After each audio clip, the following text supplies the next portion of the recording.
Dark water has always scared me. Not knowing what awaits down in the abyss. The fear of losing myself in that darkness. A darkness not even Lathander's light can reach. And this journey that we are on has already forced us to confront evil head-on. Yet it was only the beginning. There is so much more waiting for us, I fear. I pray that my faith in Lathander will remain strong and protect me through all this. Protect Kaliana, that I already miss so very much. There's a little voice in my head that sows doubt, however. A little voice I remember from Barovia. May Lathander keep me and bless me, for darkness awaits. This is Red Moon Role-Playing. The journey underneath the sea of moving ice is longer than you expected. Much longer. You're pretty sure it almost takes you an entire day of travelling before you finally get to your destination. The journey is not without its interesting events, however. You see a great deal of the ocean underneath. It is not all a gaping abyss, Roman, as you were fearing. Sometimes you see the ocean floor, full of life, coral reefs, intricate sea life. 2 or 3 times you pass by ancient ruins deep under the ocean. The architecture is fascinating. None of you recognize it. Velen seems quite excited at one point, sketching some of these ruins, informing you that this must be ruins of the ancient empire of giants, known as Ostoria. Long lost civilization. You also are not underwater the entire time. Angerjuk, after all, is a whale and does need to breathe occasionally, so there are several times you surface above the ocean waves.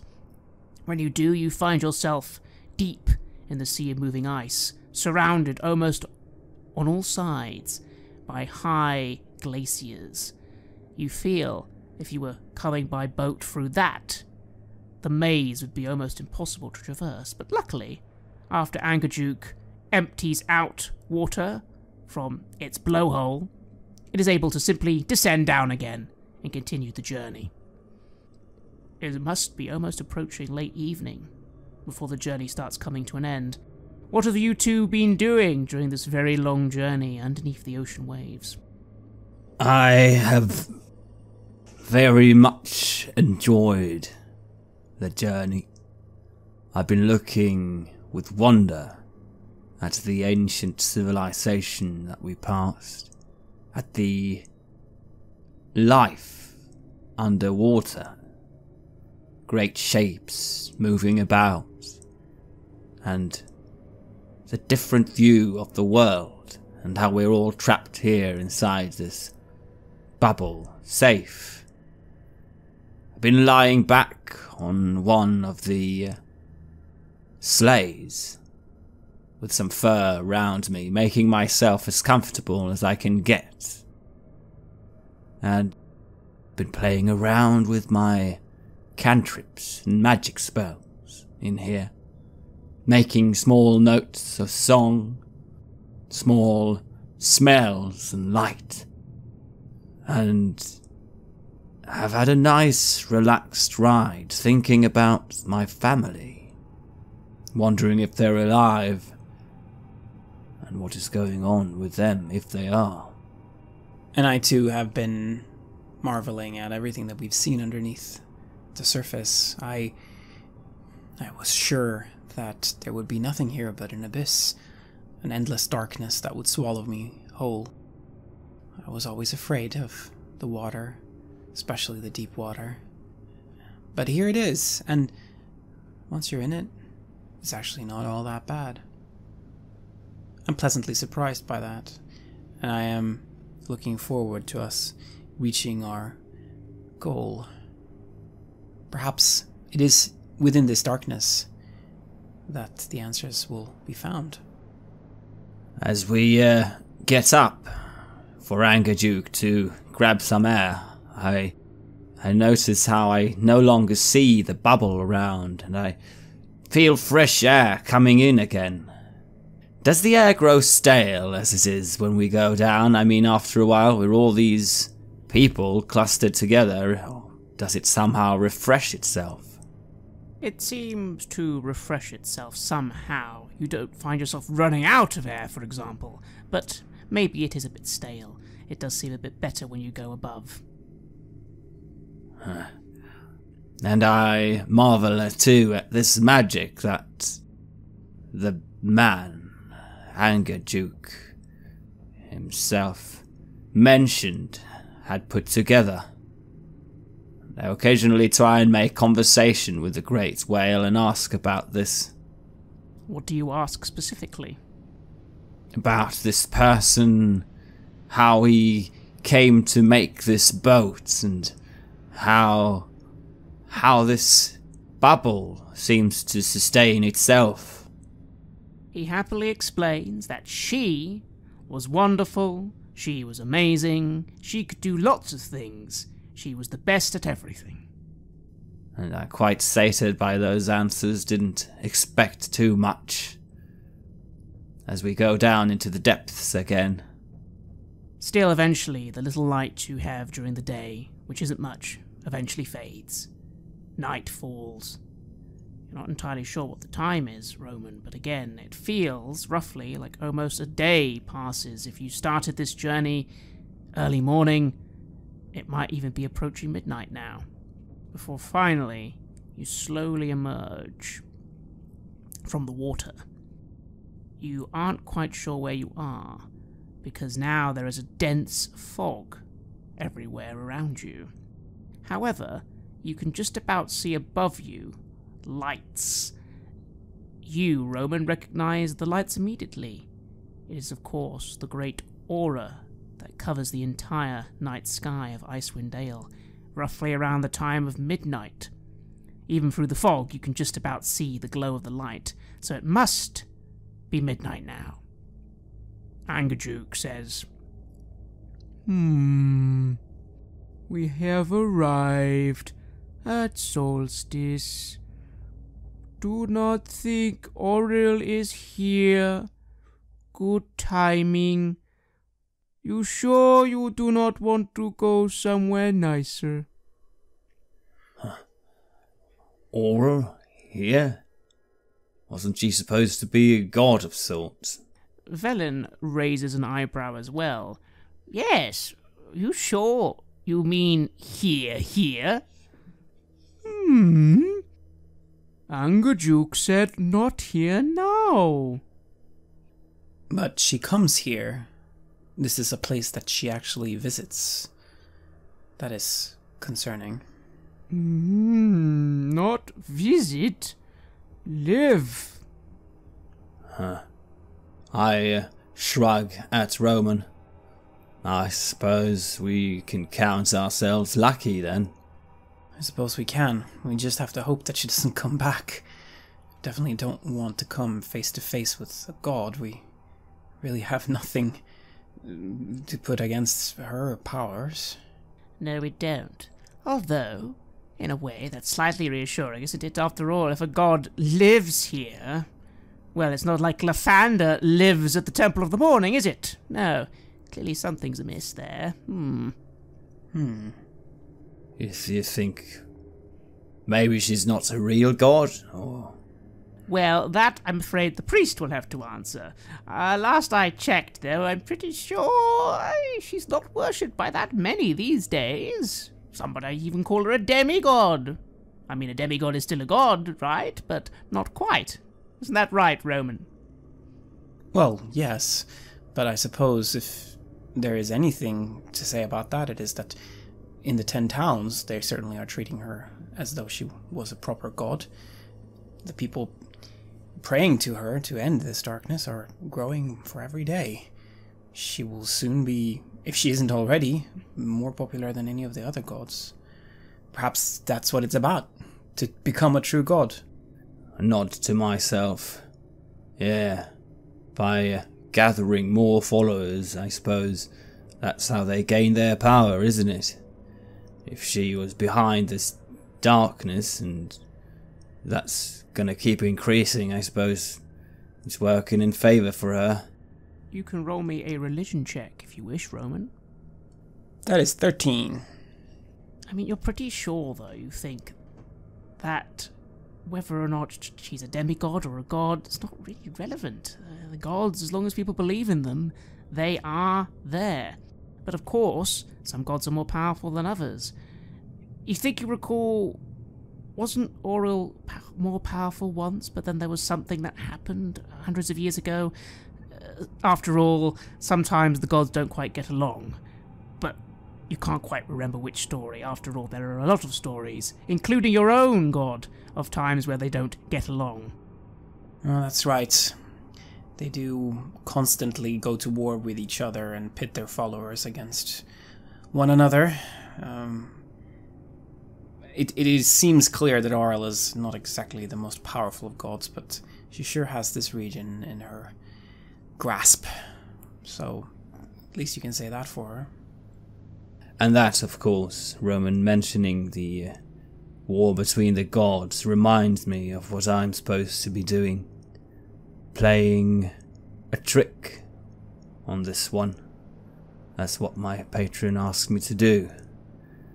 Well, I suppose if we actually find this temple and get our hands upon the Codicil of White, that would be something in itself. I try and look out through the mist and the darkness and see if my dark vision sees anything. Your dark vision sees a little more than the others would, but fog is fog. Where in this is there supposed to be a temple? Angerjuke doesn't say anything, merely continues moving forwards. Slowly, out of the darkness, you begin to see what looks like some sort of dock or an old pier. Although your sense of perception is a little squiffy, Roshek, because you're pretty sure that you see it, and then it gets bigger and bigger, which doesn't quite make sense to you. But suddenly you are at this pier, and it is far larger than you would expect, almost as if you were smaller than the pier. What is this? An island for giants? Yes. Are they living here? Giants? Not so much anymore. Velen comes forward looking at this pier. Interesting giants. Well, considering the environment, I'd hazard a guess and say frost giants. But interesting, frost giants here. Not most of them are in the spine of the world mountains these days. Their civilization this far out is long gone, or under the oceans, as you saw. Maybe they built it then. What about Auril herself? Was she once a giant? Or where did she come from? Auril is goddess. I thought you were something before you ascended to godhood. Well, that, Roshek, is some very advanced mythology there. I'm pretty sure Roman would get quite upset if you said Lathander was once just a normal priest. Isn't that right? Well, I mean, it would be some form of heresy, I'm certain, but they are gods. It doesn't matter what they were before. If they were anything before, they were created, or they created themselves, depending on the mythology. I rub my forehead. Well, right, I'll leave that to you. Now, how do we get up on this pier? Angerjuke gently guides the boat you're on in, and you kind of just about get near this pier. But yes, it does seem as if you'll have to do a little bit of climbing to actually get on top of it. Velen comes forward and frowns a little. Angerjuke, can you get us somewhere a little closer off the pier, maybe? Just so we can get some of the, the things off. I'm not sure we'll be able to get everything off you. Maybe it's better if all you kobolds stay here with most of the supplies. Maybe we should just take the iron beaks I could ride on one of your iron beaks, yes? You don't mind carrying an old lady with you, do you? Axe beaks, I think they're called, Velen. Axe beaks? Oh, axe beaks. I see. I think iron beaks are something else. Yeah, axe beaks, then. Well, sure. Let's see if we can get ourselves up there without using magic. Ankachuk starts moving a little along the pier, and there does eventually appear to be a part of the pier that's slightly damaged, which means for you that the old, ancient-looking stone has actually slanted a little. You think you might be able to get up that part a little easier. So what do? Well, if we can get up there easier, I suppose that would be the way to go. Yes, indeed. Very well. Angajuk, are you alright with staying here and just waiting until, let's say, dawn? How does that sound? I can wait till dawn, but then should go. Don't want Oral being angry. Iskra is not nice. Is there a way for us to call you in case you decide to submerge? Ankachuk will watch. Have friends nearby. We'll watch and wait. Friends, yeah. Good to have. I start getting my axe beak ready to get up on this pier. Who will carry Velen on their axe beak? She seems to be content to leave all the sleds here. It makes sense. They would be quite difficult to perch up onto this pier. I suppose it'll make more sense for you to get up with me than that tin can. Ha ha ha! Well, it is... Yes. It is a bit of a tin can, isn't it? Very well then, I'll be riding with you. She gets on board your axe beak. Luckily, it seems she's very light, apart from some satchels she's carrying, so the axe beak grunts a little bit, but it seems just about willing to carry the two of you, although it is a little uncomfortable. I don't think it likes your smell very much. Oh dear, well I suppose I'll have to have a bath. Yeah. So, as we get up on the pier, I feel my axe beak, stepping about a bit. Where are we heading? Well, Velen starts looking around, not entirely sure. It seems the pier you're on eventually lead to a road made of old, giant paving stones. Once again, to you, this is a very large road indeed. But perhaps if you were a lot bigger, it would only be a normal-sized road. What do I see in terms of buildings and whatnot? Absolutely nothing. Apart from the old stonework of this pier that looked like once maybe boats could have come here, although boats on a size you're not sure you can imagine. You see absolutely nothing. You also are getting extremely cold as the wind picks up.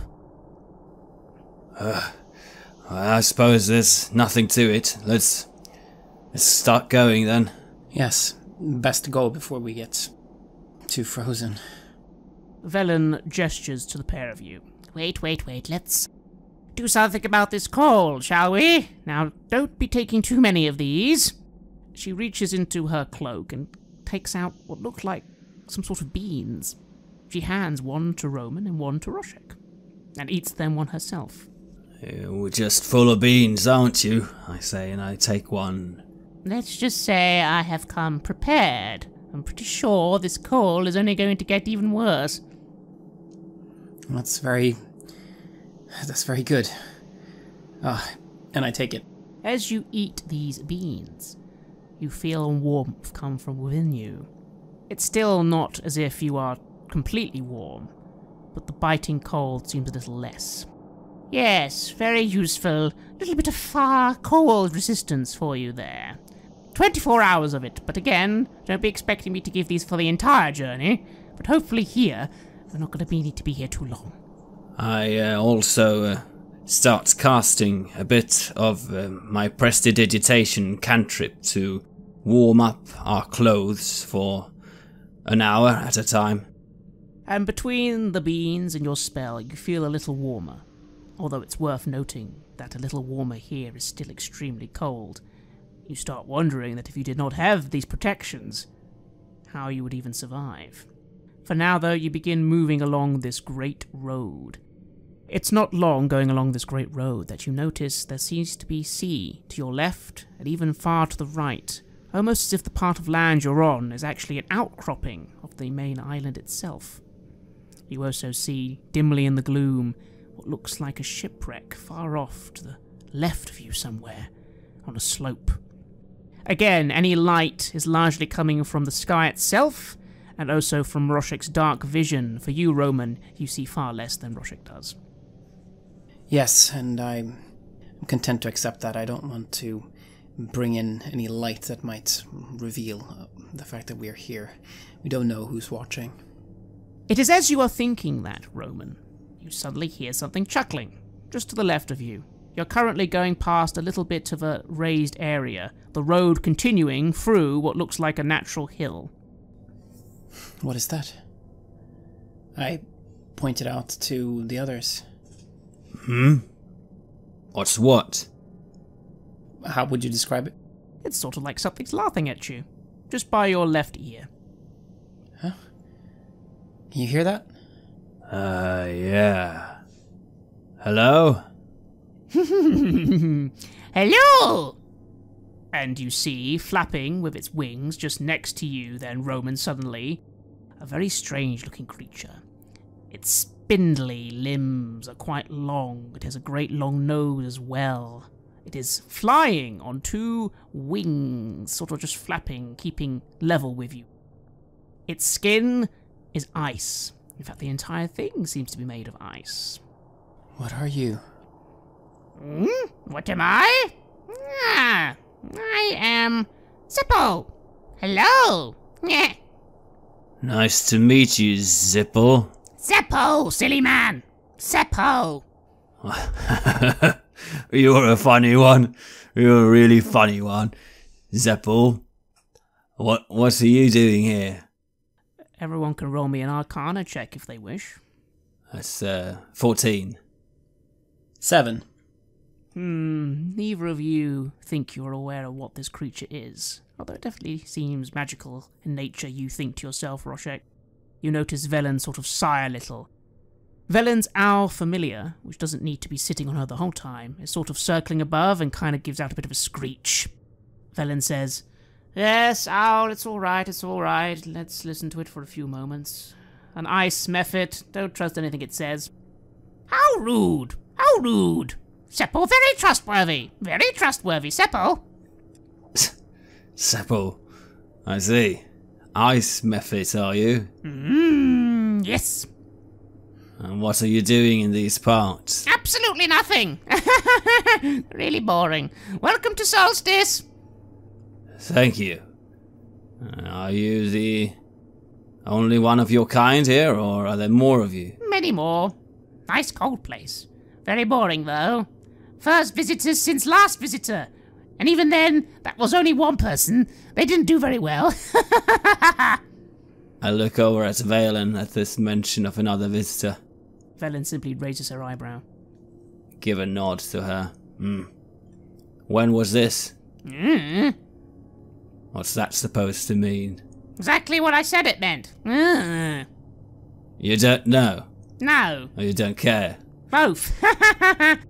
But, you know, if you want to see, it sort of gestures a hand to the left, where you can just about see far off what looks like a remains of a shipwreck. It's quite far away. If you wish to see, though, you go see. Go to ship. Lots of treasures there. You should go investigate. You could become a king with all the treasures there. What kind of treasures? Oh, all of them. Big jewels, diamonds, gold, silver, magical items. You will be king. Go poke in the shipwreck. I don't trust this one very much, but it would be interesting to see. No, it wouldn't, Roshek. Calm down. It's an ice method. No, we have no interest in your shipwrecks. But what about this person? And Velen looks to you, Roman. Yes, this person that were here before. Are you talking of Oral? Not Oral. No. Lucky timing. Oral not here right now. You should go to her house, though, and wait for her. Have tea. She loves tea. With guests. And nothing bad happens to her guests? No, not at all.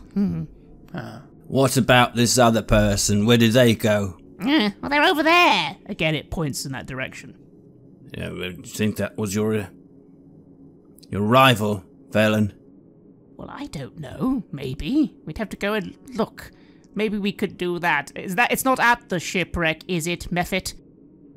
No. They are closer by. But you should go shipwreck. Fun!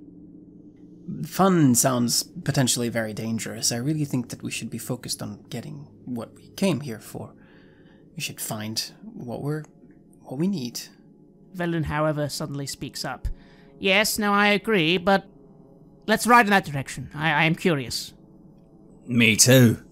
I'm a bit curious. We can go and have tea with Oral afterwards, if you want to show us that way too, Mr. Zeppel. Yeah, you follow road. Holy road here. Duh. And you find house of Oral. Yes.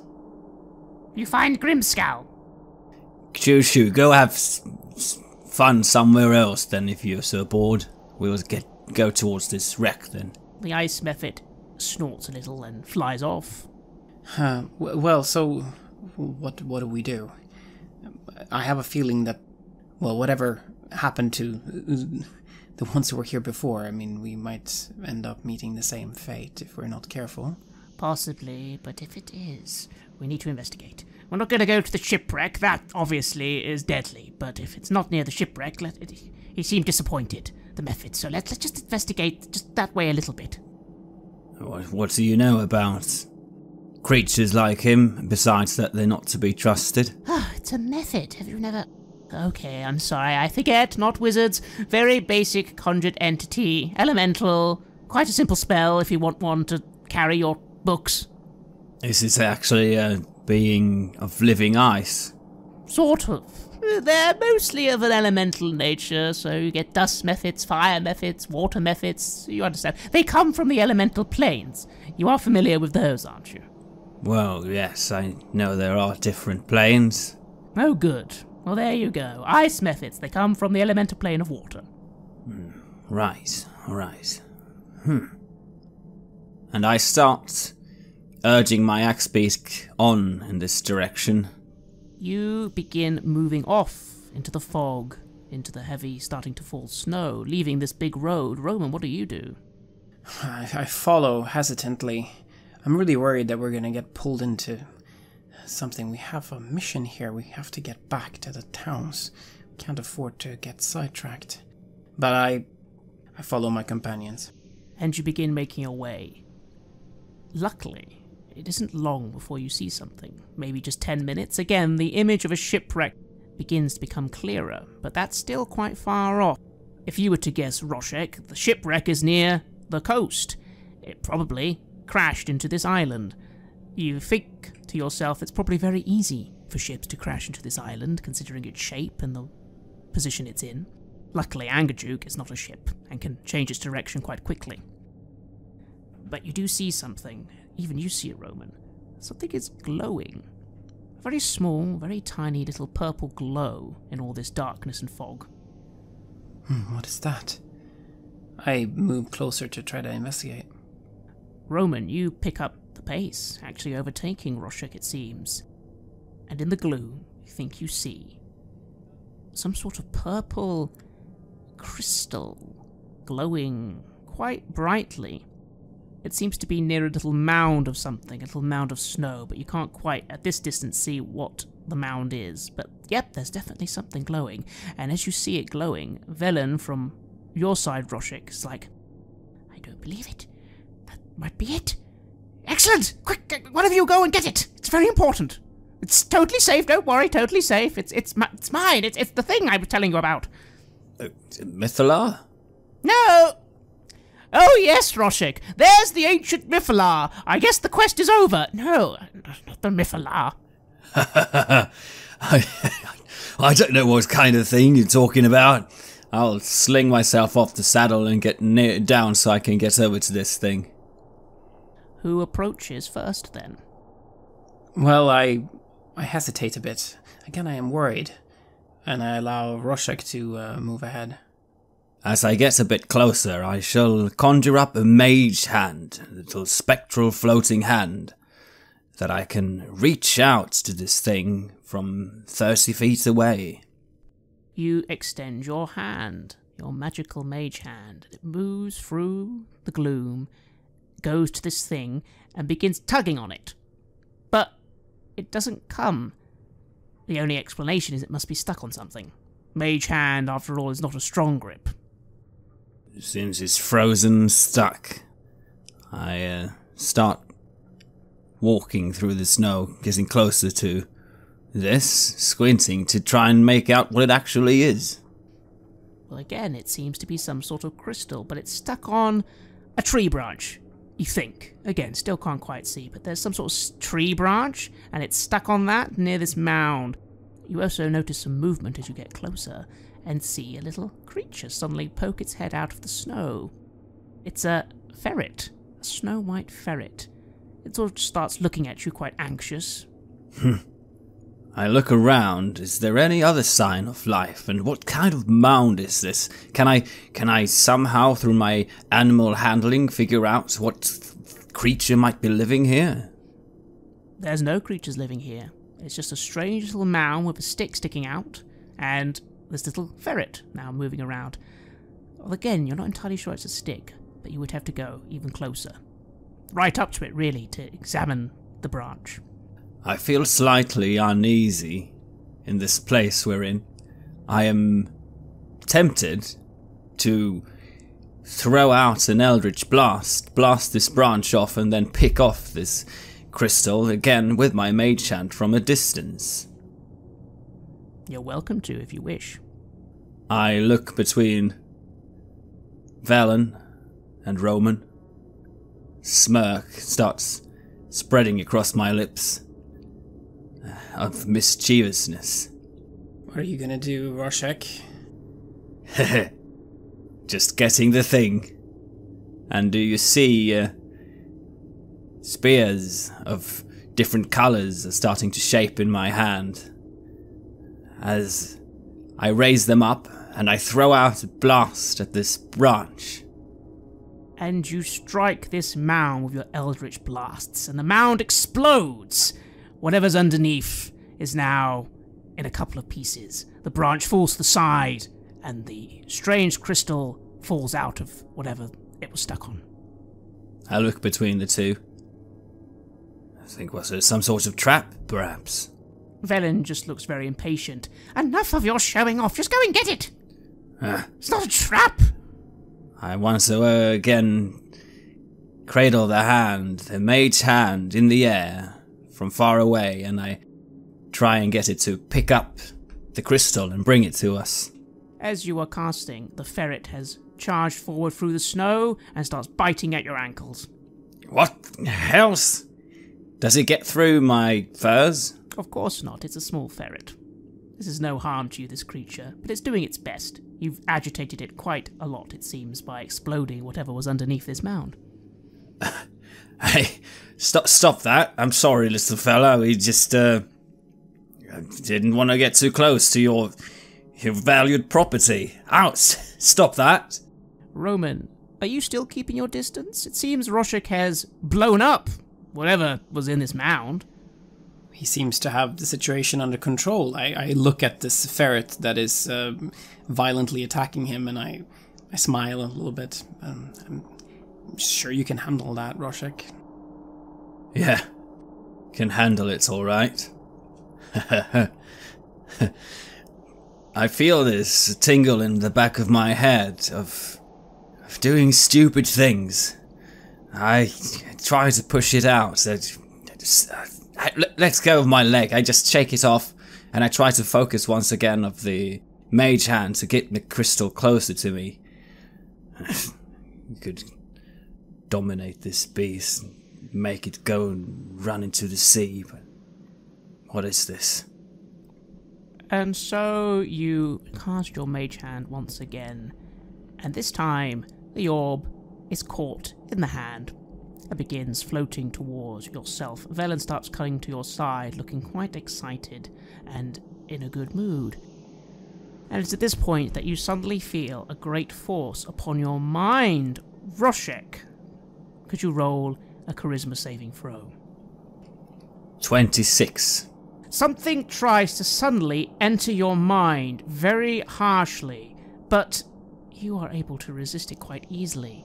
As you are resisting, you hear a voice in your mind saying, "No, just let me in, just for a moment, please, just please, you need to stop." And the force, whatever it is repelled from you. You see then in front of you the image of a woman, ethereal, ghostly. You force it from your person, and now it's standing there in front of you, wailing very loudly. What does everyone do? I take a few steps back. An apparition. My eyes first grow wide as I feel this attempted invasion upon my mind, and then as this ethereal woman appears before me, I conjure forth something that grows out of my hand into a glaive, a long weapon. What are you? What are you doing here? Just let me in. I need the book. Ah! Roman is clearly a ghost, and most ghosts get quite agitated quite quickly. Perhaps it is time for you to leave. I look to Velen and I bring out my holy symbol, waiting for some kind of permission. Velen simply nods, saying, "Yes, priest, put her to rest. It's better this way." And in that case, I channel divinity and turn undead. Leave, I say, dismissively. You channel forth your holy light. Beings such as this cannot resist such power. You hear this woman's voice. Again, quite hard to really see what the ghost looks like in this darkness, but you think it is a woman, clad in some cloak. Scream in agony and retreat. As she does so, the ferret wails, a sort of pitiful wail, and sort of just runs back to that mound and just starts burrowing around in it. Wait, don't... I wonder who she was, what she was doing here. Well, she wanted to get into your mind, didn't she? She wanted to dominate you. Yeah, that was what she tried to do. I've had enough voices in my head these last years. What was this she was guarding? What is this crystal? I say to Velen as she's getting back up on the axe beak. It's my philosopher's orb. And as she comes to your side, she extends her hand, expecting you to hand it over. The owl at this point as well returns to her shoulder and flaps his wings. The mage hand is still holding it, up in the air beside me. And what does this thing do? I'll tell you when you give it back. You can have a go with it. I would just like to hold it again, please. It is mine. And yes, that was, well, I guess that's what's happened to dear Naslantamir. Oh well, I can't say I didn't warn her. That ghost, I say as I hand the orb over.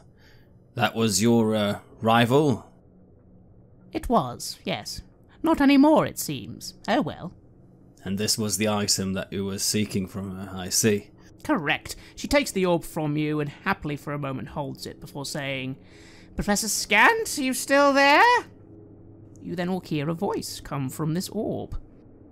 "Yes, I'm here. Hello, everyone. What's your query today?" "Yes, no, not a query right now. They can have a go with you later." "Wonderful. This is extremely good." She puts the orb quickly into her cloak. "Very good. I'm sure she's at rest now. Now let's get back onto the road." I look a bit disappointedly at her. You said I could have a go. "In a moment. Right now, we're in quite a bit of peril. Remember? It's a Professor Orb. Are you not familiar with Professor Orbs?" I'm not, I say as I swing myself up on the axe beak too.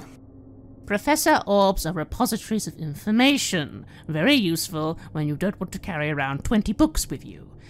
He, in this case, is aware of several topics that I can't remember off by heart, but if we ask him about them, he will know. It's been in my family for many years, until it was stolen by our dear Miss Lantermere over...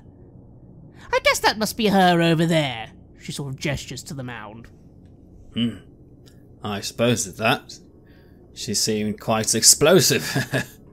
Well, I suppose being dead, that makes one a bit... a little bit irritated. It tends to happen sometimes. Oh well. Yeah. This wouldn't have happened if she'd listened to me, but she didn't, and as you can see, that's the price. But well done, Roman. I'm sure you've put her to rest. Well, for a minute at least. She might be back. We had better move out of here. I don't think that I have destroyed her or put her to rest permanently. Lysander's powers are great, but this is very far away from his domains. Well, if you want to come after us, Nas, you're more than welcome, but I'm not that worried. You can just do that thing again, and besides, it's not like she's some sort of all-powerful ghost, or wraith, or spectre. Well, let's hope not. It didn't seem that way, at least. Velen quickly moves back to the axe beak that you, Roshik, have already mounted once more. Roman, you look back one last time. You see this little ferret, sort of just mournfully poking at the mound. Again, neither of you approached it, so you don't know what the mound is. And you can feel on the air. No, the ghost is definitely not gone. Interesting. A ghost needs very strong will to stay in one place after such a spell as you've cast. Very strong will indeed. Yes, she must have some reason for wanting to remain here. But we shouldn't disturb the dead. That is not why we are here. We're here for the living. We're here to take care of the 10 towns. We can't risk getting pulled into something else. Let's leave here. Just as you're about to leave, you hear a whisper on the wind, very far away. She's lying to you. Lying. And, I just nod and think to myself, yeah, she probably is. But we knew that already. And I continue riding. And so you leave behind that mound and begin moving back to the road and moving onwards, deeper into the island itself. It does seem to be an island after all. 30 minutes pass riding on this old stone road before you come across a rather interesting sight on the horizon. You can see shapes, Roshek, but they're not moving, but one of them looks a bit like a deer. How strange. What do you do? I squint as I look, see through the darkness in the distance. What's that? Is it some kind of statue? Well, I don't know. We'll have to get closer, won't we? Seems to be the road goes that way. Do we not continue? Yeah, maybe it's a marker of some kind of landmark. I urged my axe beak on. And I do the same. Come on, Rudy. And so you continue. And slowly you begin to see several other shapes in the gloom. Through the blowing snow you see a grand assembly of ice sculptures across a snowy field at the foot of the mountain in the centre of the island. As you are getting further into the island, you have noticed that there is something rising up, almost maybe central. At least you hope so.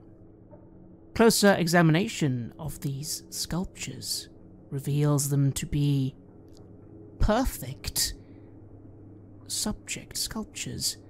Bears, elks, saber-toothed tigers, wolves, white dragons. No mortal hand could have created such wondrous works as you pass by these ice sculptures. And as you pass them, they seem to almost start to glow, a blue glow. Probably the work of Aurel. Could be. These are her statues, then. Probably made out of the living. Probably. Perhaps this is where those who are sacrificed end up? Or perhaps not. It would be quite impressive if she had sacrificed a white dragon. It is completely to scale. As you look through it, though, it is translucent. It seems to be through and through made of ice, though. Yes. White dragon. You know, that reminds me of a story. You remember I told you about Etin the goblin? Etin the goblin, yes. There was something with that one. Yeah, it was huge. Mother named him Etin. But he wanted to be a kobold. And he found himself above a small village called Hilltop. And there he joined a group of kobolds. And he was eaten by a big white dragon who claimed rulership over them shortly after. What a boring story. You notice, perched on the antlers of an ice elk, the ice method from before. It's you again, Zeppel. Yes. Ugh, you didn't go and investigate the ship. I told you there were loads of treasures. I will do it afterwards. Oh well, what do you think of the sculptures? Lovely, yes? She made them? Of course she did. But they're magical. Cut a piece off, and it will grant you wishes. Or awaken it. Awaken it? It's made of ice. It won't wake up. Oh, sure. But it would be very fun for you if they did, right? It would be something you guys could talk about for a long time here, you and the other methods. I'm helpful. I'm just being helpful and friendly and nice, and you insult me. So where exactly do we go and have tea with Goddess? Well, you're nearly there. He gestures to the road continuing through this long procession of beautiful ice sculptures, leading to that mountain that seems to await you. I'm thinking to myself that wherever she calls her home, this goddess, then that should be where the Litany is. And I nod to the others and start urging my axe beak on again. And you ride on. Roman, do you follow? Yes.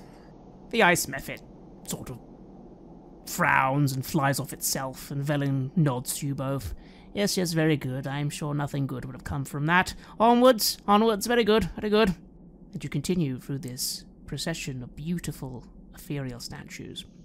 Eventually, the mountain begins to loom ahead of you, but there is one final area before it. The statues suddenly are a lot smaller. These ones seem to be of people. They look a little different, though, as you're riding past.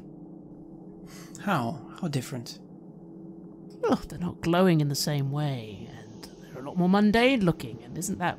There's an elf, and there's some sort of sailor person. They're not quite as translucent. No. These are the sacrifices, or the ones who have been taken, aren't they? I suppose. Looks to me like the extra exhibition. The ones that didn't make the main cut. Yes, it's quite macabre. Well, I suppose anyone out here gets lonely after a while. Guess she keeps them for company. She's a god. What does she need company for? Cold wind blows heavily. You, Roshek, notice one of them looks like a half-orc, like yourself. Sailor's uniform, covered in snow and frost. I see that. And, think to myself, that's a nice uniform. Looks like someone who knew what they were doing. Do you remember, Rowan, how everyone would call me beast or monster back in Borovia? They did. It was not very nice. Bloody racists. That's what they were. Yeah, don't seem to get that as much. No. Well, people here are used to people being different, especially in the 10 towns. We come from all over Faerun, after all. And I look down at this one who in some stretch would have been my kin. It's interesting that. And then I just feel a chill come over me, and I say, well, don't want to stick around too long. It's getting colder. It is, and the eyes of this individual are following you. You suddenly just notice that all these statues have eyes. The other ones didn't, but these do. Are they actually looking at us? Are they moving, the eyes? You aren't sure. No, they're not. And yet they are. They can't be. You can't tell. If you stare at one for long enough, nothing happens, but you swear as you just start moving away a little, and all the eyes are just following you. You notice this as well, Roman. The eyes of all these still statues, just following you, watching you in the cold. Let us not be tricked. It is surely a trap. This place is very unsettling.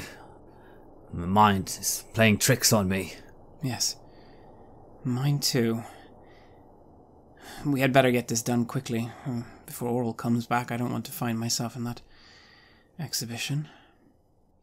No, I don't think any of us want to. Come on, let's head up this, the road seems to be leading up there.